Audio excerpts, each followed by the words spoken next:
Class, how are you today? I hope you are fine. Saya harap kalian semua baik-baik saja.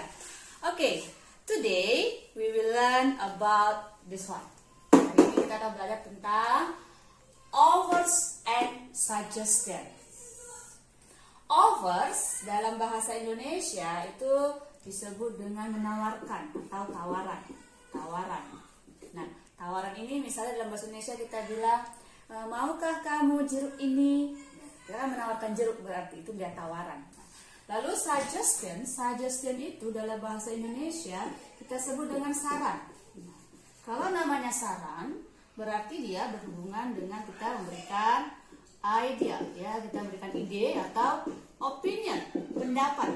Nah, misalnya saya menyarankanmu pergi ke dokter. Nah, that is suggest, itu saran.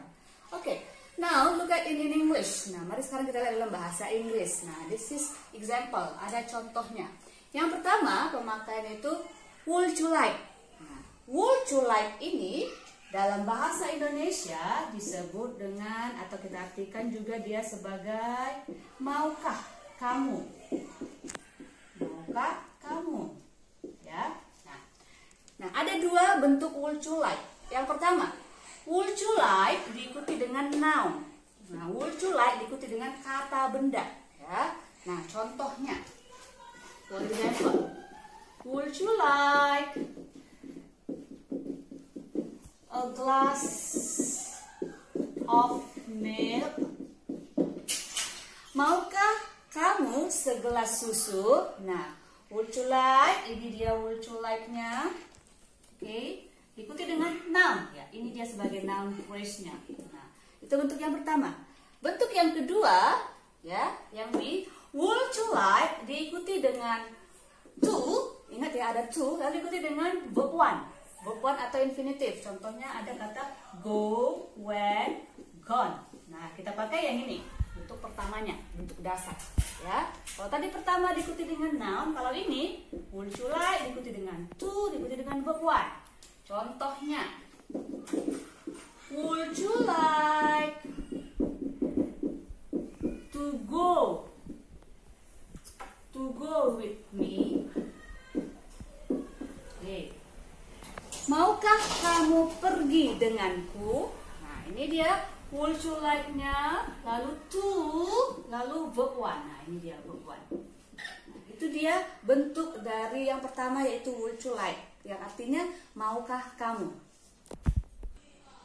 Oke, tadi kita sudah belajar would you like. Nah, yang kedua yaitu yang sering dipakai ketika kita ingin menawarkan yaitu ya ini can I. Nah, can I itu sama dengan dalam bahasa Indonesia dapatkah saya, ya. Nah, can I ini diikuti dengan verb one, kata kerja pertama. Nah, for example, contohnya, can I bring your book? Oke, nah, ya. Can I bring your book?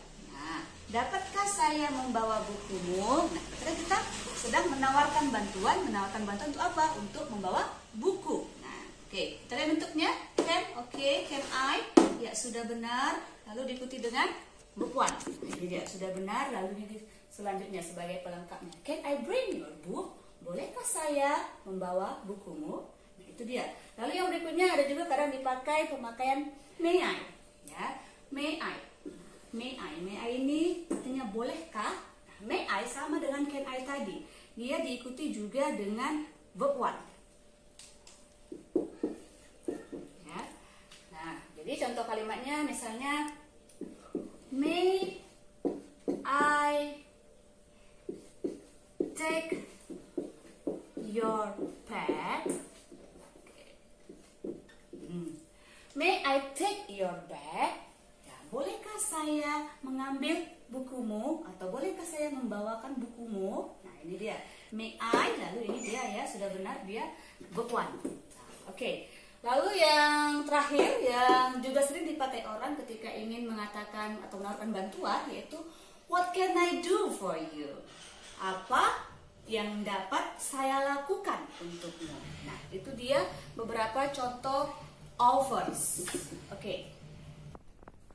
Oke, tadi kita sudah belajar beberapa bagaimana contohnya membuat ungkapan kita offers ya, menawarkan. Nah, sekarang biasanya kalau kita menawarkan atau ditawari, kita biasanya akan boleh kita menerima, boleh kita menolak. Nah, sini ada dua bagaimana kalau kita menerima dan menolak dalam bahasa Inggris. Nah, yang pertama kalau kita menerima bantuan atau tawaran dari seseorang tersebut, ya kita boleh katakan, yang pertama kita katakan, yes, I'd love to. Artinya apa? Ya, saya suka. Ya, yes, I'd love to. Lalu, sure, thank you. Ya, tentu saja, terima kasih. Lalu boleh juga kita katakan, yes, please, thank you. Ya, tentu saja, terima kasih. Lalu, it's very kind of you. Wah, kamu sangat baik. Nah, itu dia kalau kita menerima. Nah, sekarang bagaimana kalau kita menolak? Nah, kalau kita menolak, nah kita dapat mengatakan berapa ini. Ya, contohnya, yang pertama, I'm sorry, I can't. Ya, saya minta maaf, saya tidak bisa. Nah, itu dia ya. Lalu, apalagi kita katakan, no, thank you. Nah, tidak, terima kasih. Oke, I'd love to, but. Nah, saya suka, tapi. Nah, ini ada titik-titik, berarti ada lanjutannya. Tidak boleh berhenti kalimatnya. Jadi, saya suka, tapi ada alasannya. Kenapa kita katakan tapi? Ya, lalu, don't worry, I will do it myself. Ya, tidak usah khawatir, saya akan mengerjakannya sendiri. Nah, itu dia beberapa contoh bagaimana kalau kita menerima atau menolak tawaran yang diberikan oleh seseorang. Oke, nah tadi sudah ada apa itu offers, bagaimana dia bentuknya, bagaimana dia kalau kita menerima dan menolak. Nah, sekarang kita lihat example. Mari kita lihat contohnya ya. This conversation between Santi and Delima. Oke, ada percakapan antara Santi dan Delima. Santi, hey, you look pale. What's wrong with you?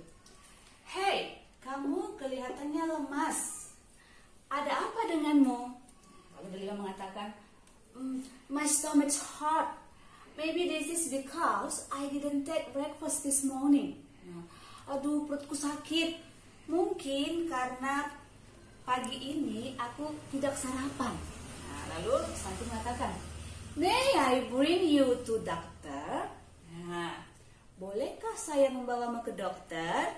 Nah, lalu dikatakan Delima, sure, it will be really helpful. Tentu saja, ini sangat membantu. Oke, nah, from this conversation, dari percakapan ini, nah kita tahu bahwa yang sakit perut itu adalah si Santi. Jadi problemnya adalah Santi looks pale, dia kelihatan pucat. Nah, lalu mana di sini yang menyatakan offers? Mana? Ya, ini dia ya. Nih, may I bring you to a doctor? Nah, tadi kita sudah bahas ya, may I diikuti dengan ya ini dia verb one. Nah, lalu apakah dia menerima atau menolak? Ya, dia menerima ya, dia accepting. Dia katakan apa di sini? Sure, tentu saja. Nah, kalau kata tentu saja berarti dia sudah menerima. Nah, itu dia mengenai materi untuk offers. Saya harap kalian semua dapat menerima dan mengertinya. Oke, thank you for your attention and bye-bye.